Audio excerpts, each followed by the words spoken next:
Hey everyone! Today, we're diving into the interesting world of the Maya civilization. Now, when we talk about the Maya, we're referring to an indigenous group that's been living in Mexico and Central America for thousands of years. Think about regions like Yucatan, Quintana Roo, and Chiapas in Mexico, stretching all the way down through Guatemala, Belize, El Salvador, and Honduras. The name Maya actually comes from the ancient city of Mayapon, which was the last capital of a Maya kingdom during the post-classic period. But here's an interesting twist: while Maya is a term for the people and their culture, Mayan is used to describe the language. The Maya people have their own way of identifying themselves too, usually by their ethnicity and the specific language they speak, like the Quiche in the south or the Yucatec in the north. So, what's so mysterious about the Maya?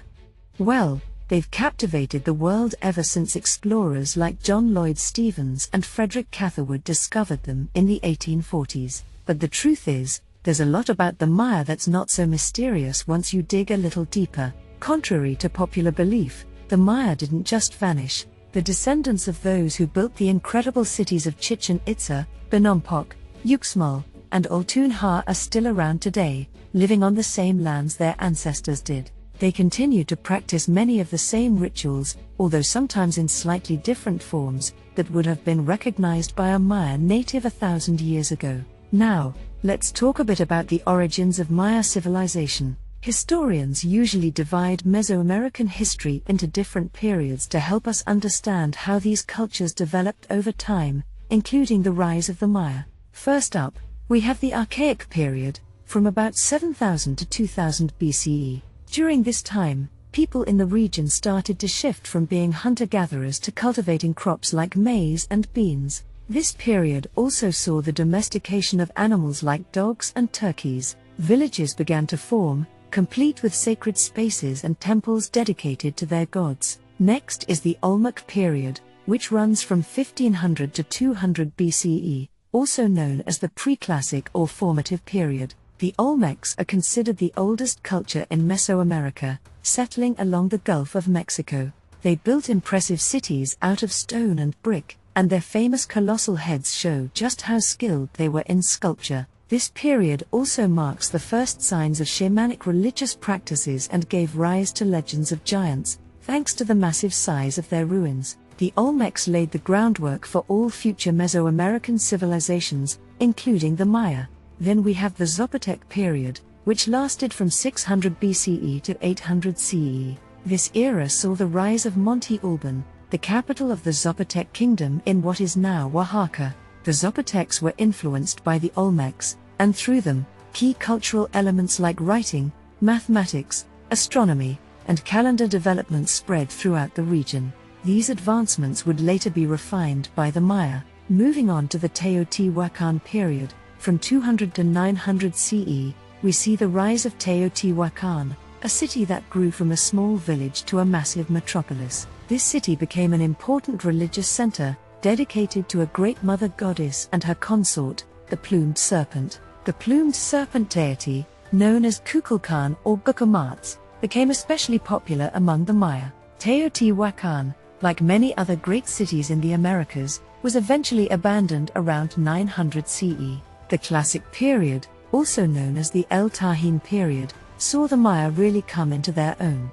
This era is marked by the rise of major urban centers across Mesoamerica, including El Tajín on the Gulf of Mexico. The Maya population grew into the millions, and this period also saw the development of the ball game known as Puc-Toc, with more ball courts found at El Tajín than anywhere else in the region. The exact identity of the people who lived at El Tajín is still a bit of a mystery, as there were over 50 different ethnic groups represented in the city.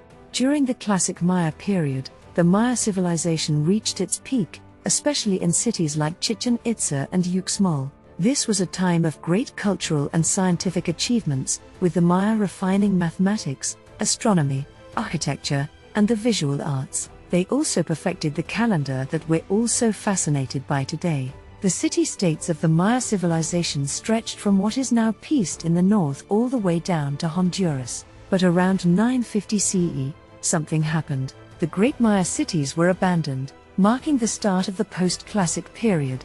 While the exact reason for this mass exodus is still debated, some scholars suggest it could have been due to climate change or overpopulation. The Toltecs, a new group in the region, moved into the deserted urban centers and repopulated them. Contrary to what some might think, the Maya weren't driven from their cities by the Spanish conquest. In fact, the Spanish had no idea that the local inhabitants were the descendants of the people who built those magnificent cities. The fall of the Maya civilization is often marked by the defeat of the Quiche Maya at the Battle of Yucatán in 1524. And now let's dive into the heart of Maya culture, particularly during the Classic period, which was truly the golden age of their civilization. The Maya were incredibly advanced in many areas, and this was largely driven by their deep belief in the cyclical nature of life. To them, nothing was ever truly born or died. Everything was part of an ongoing cycle. This belief shaped their entire worldview,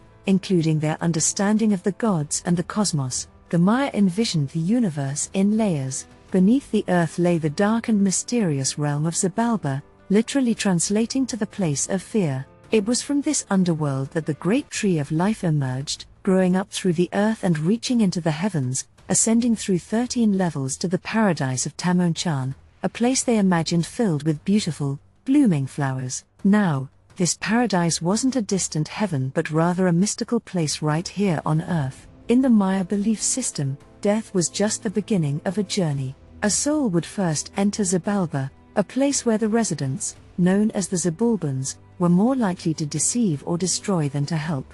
Navigating this treacherous underworld was a challenge in itself, but if successful, the soul could then ascend through the 9 levels of the underworld and the 13 levels of the higher world, eventually reaching Tamonchan. There were, however, a few shortcuts to bypass Xibalba entirely. If someone died in childbirth, as a sacrificial victim, in battle, on the ball court, or even by suicide, they could go directly to Tamonchan. In fact, the Maya had a goddess of suicide, Ixtab, who was depicted as a decaying woman hanging by a noose in the sky. For those who made it to Tamonchan, there was eternal happiness, but again, this paradise was believed to exist on Earth, not in some far-off celestial realm. This belief in the cyclical nature of life had a profound impact on Maya society. They didn't view human sacrifice as something evil, rather, it was seen as a necessary part of the cycle, a way for the chosen to move on to the next phase of existence. Rituals were deeply embedded in their daily lives, often performed in caves to represent the darkness of Xibalba or on high temples symbolizing the heights of Tamonchan. The towering pyramids we associate with Maya sites were, in their eyes, replicas of the great mountain of the gods, known as Huitzub.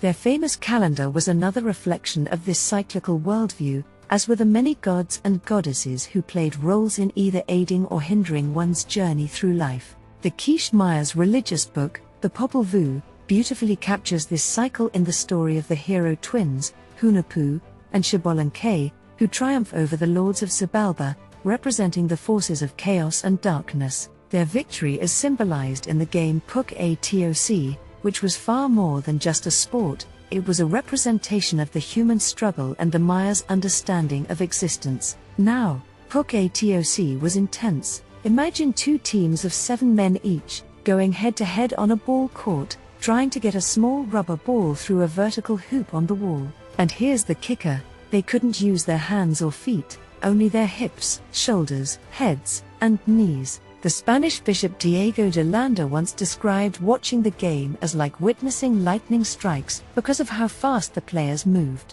For a long time, it was believed that the losing team, or at least its captain, was sacrificed at the end of the match. But more recent interpretations of Maya glyphs, along with archaeological findings, suggest something even more intriguing. It might have been the winning team, or just the captain, who was honored with a quick death and an instant ticket to paradise. The game wasn't just a simple competition, it was a reflection of the Maya's spiritual beliefs, particularly the idea that life was a continuous cycle. The debate over who was sacrificed continues, with some modern Maya daykeepers at places like Altunja in Belize and Chichen Itza in the Yucatan supporting the theory that the winners were executed to escape the darkness of Xibalba. Whether it was the winning or losing team that faced sacrifice, the the significance of Puc in Maya culture can't be overstated. It was deeply meaningful, representing not just sport but the very essence of their beliefs about life, death, and the cycles that connect us all. And with each new discovery and interpretation of Maya hieroglyphics, we're learning more about how this incredible civilization lived, thought, and played. And now let's discuss about Maya hieroglyphics, a complex system of writing that has puzzled and intrigued scholars for centuries. The challenge we face today in deciphering these ancient texts can be traced back to a man who, paradoxically, both preserved and destroyed a significant part of Maya culture, Bishop Diego de Landa. Diego de Landa was sent to the Yucatan after the Spanish conquest of the northern region in 1549 CE. His mission? To root out what he perceived as heathen practices among the newly converted Maya Christians. The Maya, who were already familiar with the concept of a god who dies and resurrects, much like their own maize god, seemed to accept the story of Jesus Christ without much resistance. But Landa wasn't convinced. He believed there was a hidden rebellion among the Maya, luring them back to their old ways. And when prayers and warnings failed to quell this perceived uprising, Landa resorted to more extreme measures. On July 12, 1562, at the Church of Mani, Landa infamously ordered the burning of over 40 Maya codices, books filled with invaluable knowledge, and more than 20,000 images and stone carvings. In his own words, he admitted, "We found many books with these letters, and because they contained nothing that was free from superstition and the devil's trickery, we burnt them," which the Indians greatly lamented. His actions didn't stop there. He also employed brutal torture methods to extract what he considered to be the secrets of the Maya people,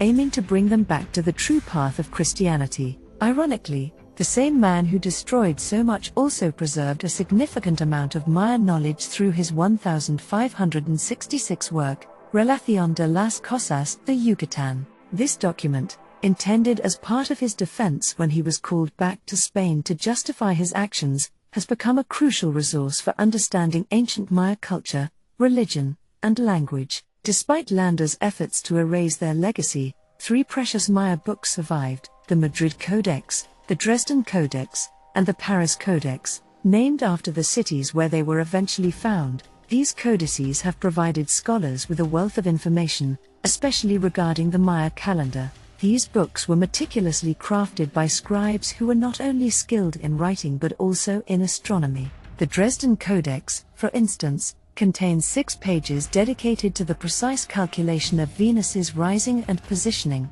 showcasing the Mayas' unparalleled expertise in astronomy. The importance of these sacred texts to the Maya is underscored by the legend of Zamna and the henequen plant. According to this legend, a great goddess instructed the prophet Zamna to choose a group of families and 3 wise men to carry the sacred writings that told the story of their people and foretold the future. Zamna was to lead them to a place she would indicate, where they would establish a city. That city was Izamal, which became one of the most important pilgrimage sites during the Classic period, second only to Chichen Itza. The sacred writings were said to be buried beneath the central temple, guarded by the gods. Now, let's talk about the Maya calendar system, a true marvel of ancient timekeeping. The Maya used 2 calendars simultaneously: the Hob, a civil calendar consisting of 365 days divided into 18 months of 20 days each, and the Zolkin, a sacred calendar of 260 days divided into 3 groups of 20 days. These 2 calendars work together, like gears in a machine, to create what is known as the calendar round. However, this system could only account for dates up to 52 years into the future. For longer calculations, the Maya developed the long count calendar, which has attracted significant attention in recent years, especially concerning the end of the world predicted for December 21, 2012. However, contrary to popular belief, there is no evidence in Maya writings suggesting that this date marked any kind of cataclysmic event. In fact, in 2012, archaeologists William Satorno and Maxwell Chamberlain discovered a room at the Maya site of Zulchen in Guatemala, dating back to 800 CE, which appears to have been a workshop for Maya scribes. The paintings and inscriptions on the walls of this room clearly show that the Maya calendar extended well beyond 2012. As David Stewart, a renowned expert on Maya hieroglyphs, pointed out, The calendar was never intended to end, it was meant to continue indefinitely, through countless cycles. Each month of the Maya calendar was governed by a specific god, and these gods, believed to be eternal, ensured the continuous flow of energy through time. For the Maya, life was an endless cycle, and the idea of an end of the world, as conceived in Western thought, would have been completely alien to them.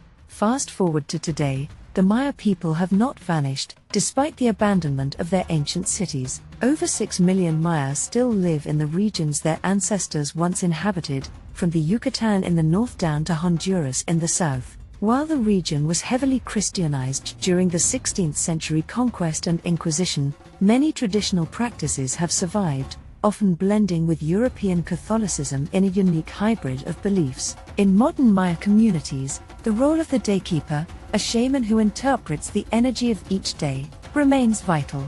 Rituals are still performed in sacred spaces like caves and hilltops, just as they were in ancient times. On the island of Cozumel, for instance, shrines to the Virgin Mary and the goddess Ixchel are often indistinguishable, embodying this blend of old and new. Though much has been learned about the Maya since the early explorers documented their ruins, for the Maya people living today, the cycle of life has never been forgotten.